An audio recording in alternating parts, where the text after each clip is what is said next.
Also going to order, at least for some amount of time, at the, I don't know how long, but you will be ordered to wear a scram device as well. That is a device that is on your body that shows if there's any alcohol in your body. If there is a positive sip of alcohol, your probation is going to be revoked and you're going to be facing that 10 years that I just gave you. So I didn't give you up to 10 years. I just gave you 10 years in prison. If you violate this probation, don't come in and start negotiation. All right, sir, you Dustin Drake? Yes, ma'am. And Mr. Drake was previously in court. You entered a plea of guilty to driving while intoxicated, third or more.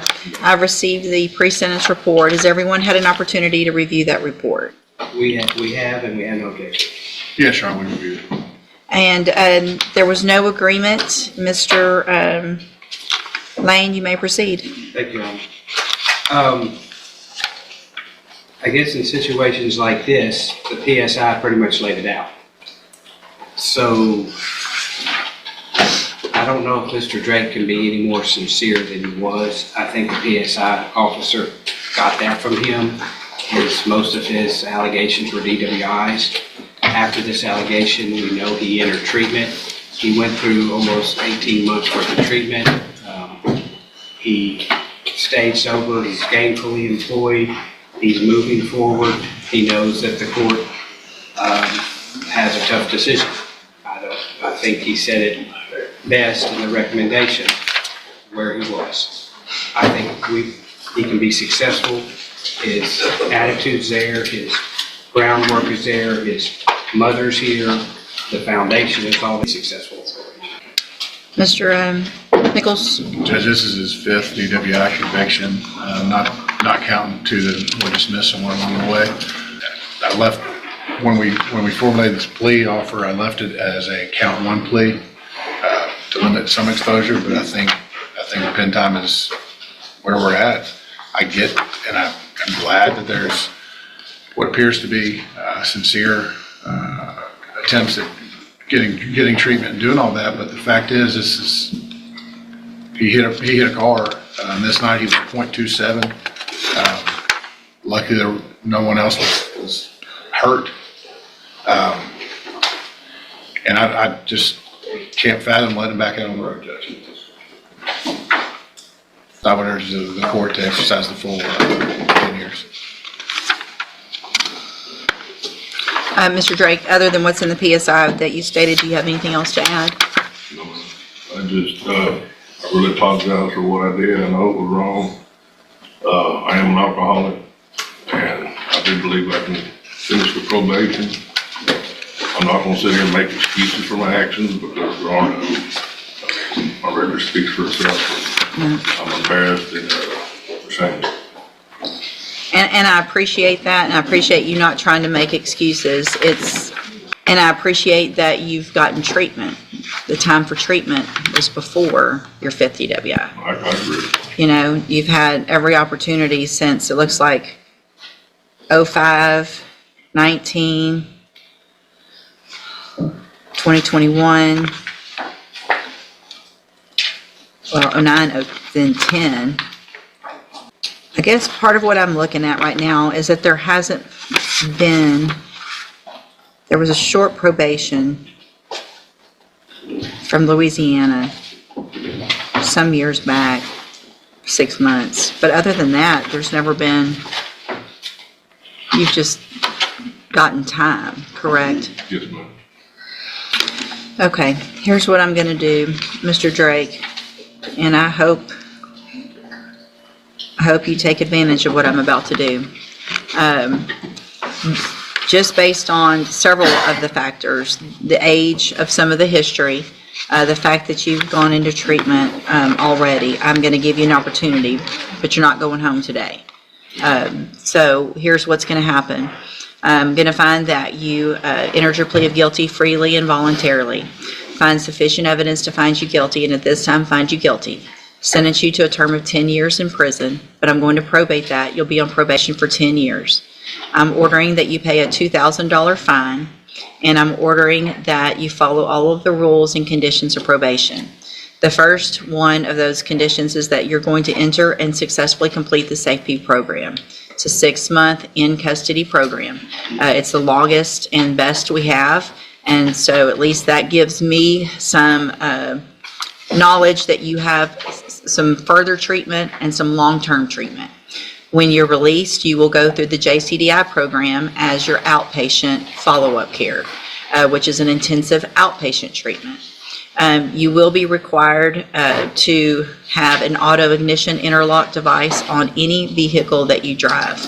I'm also going to order, at least for some amount of time, at the, I don't know how long, but you will be ordered to wear a scram device as well. That is a device that is on your body that shows if there's any alcohol in your body. If there is a positive sip of alcohol, your probation is going to be revoked and you're going to be facing that 10 years that I just gave you. So I didn't give you up to 10 years. I just gave you 10 years in prison. If you violate this probation, don't come in and start negotiation for something less. It's 10 years. Do you understand?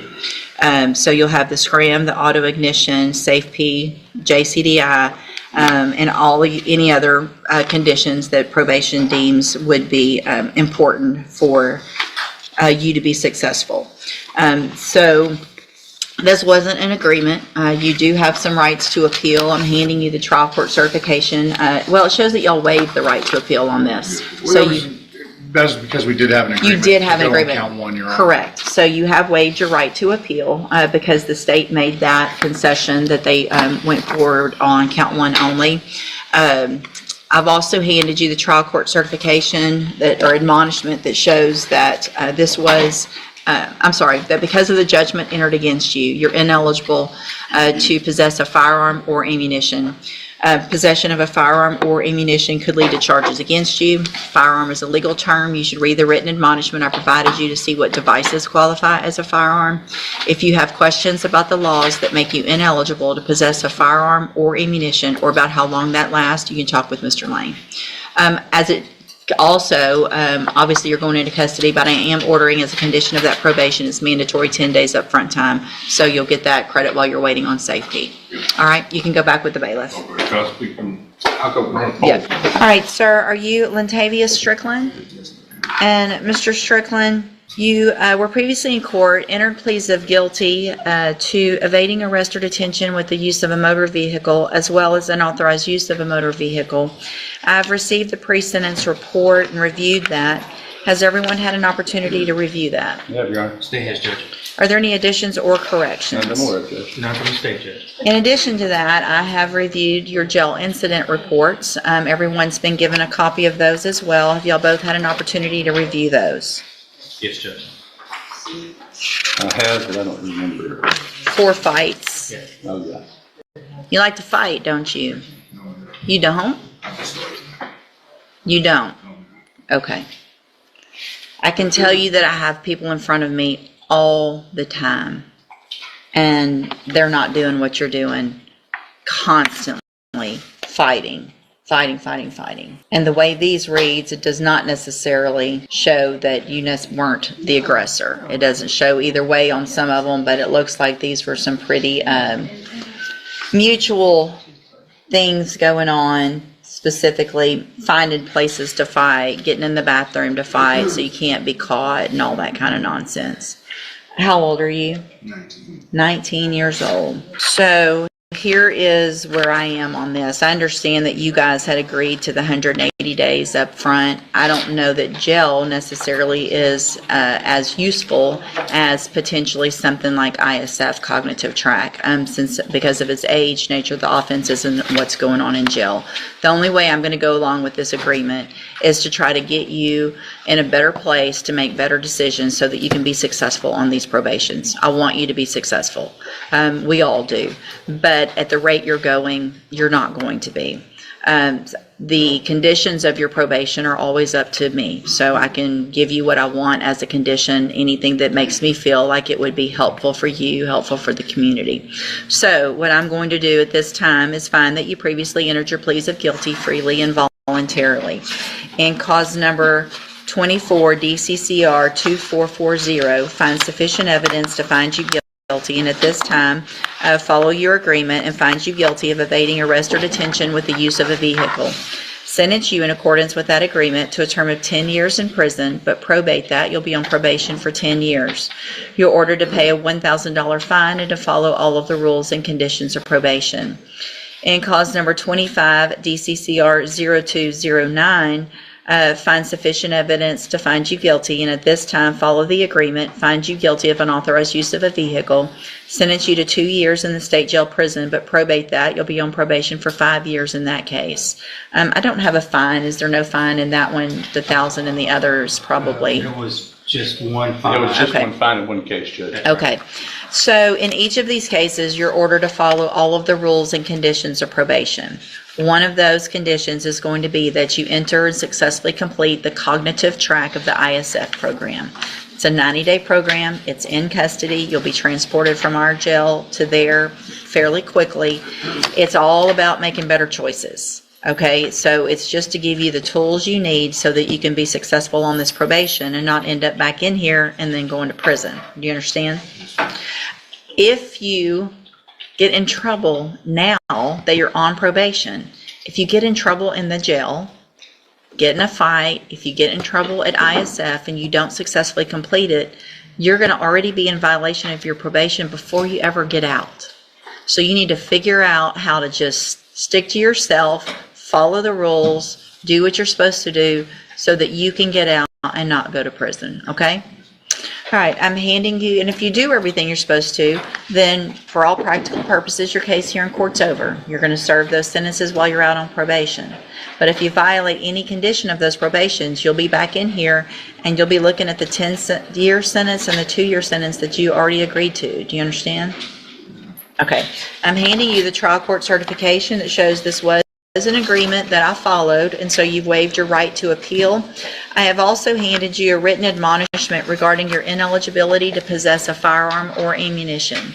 Because of the judgments entered against you, you're ineligible under Texas law to possess a firearm or ammunition.